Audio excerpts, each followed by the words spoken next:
Bienvenue dans cette édition. Des fournitures scolaires à petit prix, c'est le rêve de beaucoup de parents. À Orléans, une boutique propose des stylos, des calculettes ou encore des cartables d'occasion à moindre coût.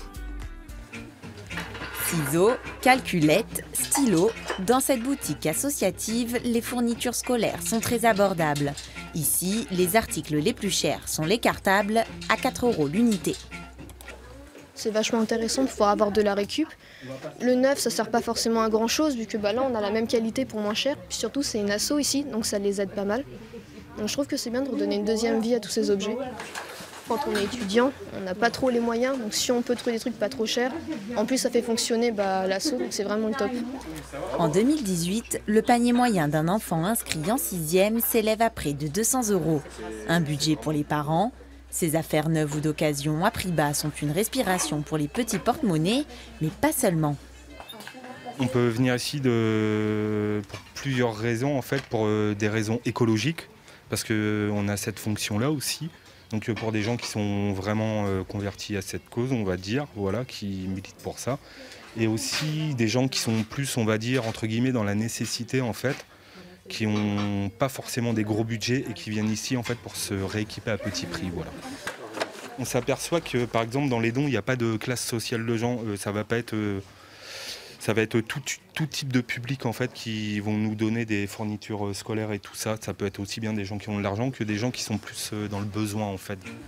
Cette boutique sociale et solidaire permet de recycler ces objets devenus encombrants et de faire de bonnes affaires, une manière de consommer autrement.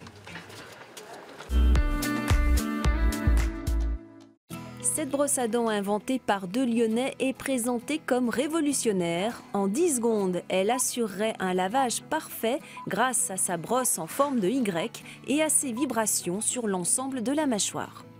Oui, c'est fiable. En fait, ce qu'il faut se dire, c'est qu'avec une brosse à dents, qu'elle soit manuelle ou électrique, qu'on se brosse les dents 2 ou 3 minutes, on brosse les dents une par une. Donc on a 32 dents, plusieurs facettes sur chacune des dents. Donc si on ramène le temps qu'on passe sur chaque dent, au final on passe 1 à 2 secondes par dent. Donc nous ce qu'on propose c'est de passer 5 secondes sur chaque dent. Donc au final en 5 secondes on passe plus de temps que ce qu'on passerait avec un bon brossage bien fait avec une brosse à dents qui est conventionnelle. L'appareil est commercialisé sur internet pour l'instant, comptez 160 €. Faire vieillir du vin sous la mer, cette méthode se développe de plus en plus chez les viticulteurs. Exemple sur l'île de Ré où une quarantaine de bouteilles ont passé 9 mois à plusieurs mètres de profondeur. Une bouteille à la mer, c'est toute une histoire. Et une histoire, ça se raconte. Celle-là commence à 6 h du matin dans le Fier d'Ars. Arnaud Dallet, 5e génération d'ostréiculteurs, part à la marée comme tous les jours. Tourner, retourner les poches, encore et encore. Ce travail, il le connaît par cœur depuis son plus jeune âge. Mais ce jour-là, s'ajoute une autre tâche. On s'apprête à aller relever les bouteilles qu'on a mises à l'eau il y a environ 9 mois. Cap donc sur la cave immergée, sous les tables à huîtres, 42 bouteilles attendent Arnaud. Blanc, rouge et pétillant, du Mareuil vendéen. Malgré les apparences, le verre a bien résisté à l'expérience. La récolte s'annonce prometteuse. Voilà. Bah là, ouais, elles ont pris un peu, elles ont bien sali, ouais. Il y a des algues, des coquillages, et puis il y a même un crabe dedans, je crois bien. C'est quoi ce truc rouge là? Ça, c'est la cire. En fait, le bouchon a été trempé dans la cire, de façon à ce que l'eau de mer ne rentre pas à l'intérieur de la bouteille. Retour sur terre où attendent ceux qui ont eu cette curieuse idée. Un hypermarché Rochelais qui vend les huîtres d'Arnaud a voulu créer un événement pour sa foire au vin. On va faire déguster à nos clients et puis des bouteilles vieillies comme les huîtres et puis affiner en clair à la fin. Et puis après, le but final, c'est de dire dans l'année prochaine, si ça fonctionne bien, c'est de faire une vente pour la SNSM. Le rôle de la marée va jouer sur le sucre en fin de compte, ce qui se transforme en alcool. Et ce qui permet de découvrir des arômes sur le vin que peut-être nous n'aurons pas sur un vieillissement normal, quoi.